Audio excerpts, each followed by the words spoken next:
In today's video, I'm going to teach you how to use Miro for workshops. By the end, you'll know how to set up a clear collaborative workspace, bring in participants with the right permissions, and run a smooth, engaging session from start to finish. Start by preparing your board. Open Miro and either create a new board or open one you already have. Give it a clear title so participants recognize the purpose at a glance. Add sections or frames for each activity in your agenda, like an introduction, brainstorming, prioritization, and wrap up. Frames act like slides, letting you guide people step by step, so place them in the order you plan to follow. Label each frame with a short title and a brief instruction so no one wonders what to do next. Next, choose templates to save time and add structure. Open templates from the left toolbar, then pick layouts that fit your workshop goals.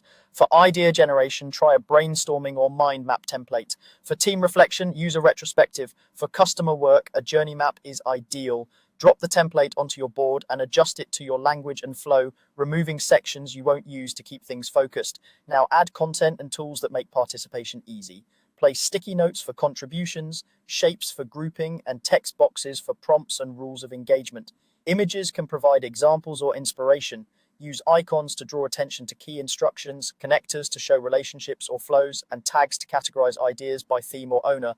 The clearer the visual cues, the smoother the collaboration. Set up facilitation features before people join. Enable the timer for timed exercises so everyone stays on pace. Turn on voting for decision making, configuring how many votes each person gets and how long the vote will run.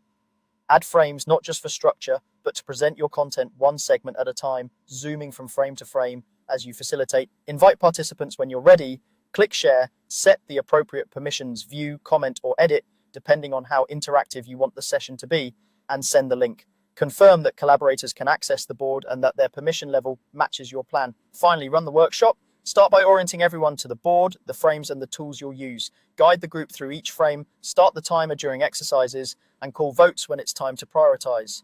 Encourage concise contributions, tag items as you go, and summarize key decisions on the board. Close by reviewing outcomes right on the frames so everyone leaves with a shared understanding of what was achieved and what comes next.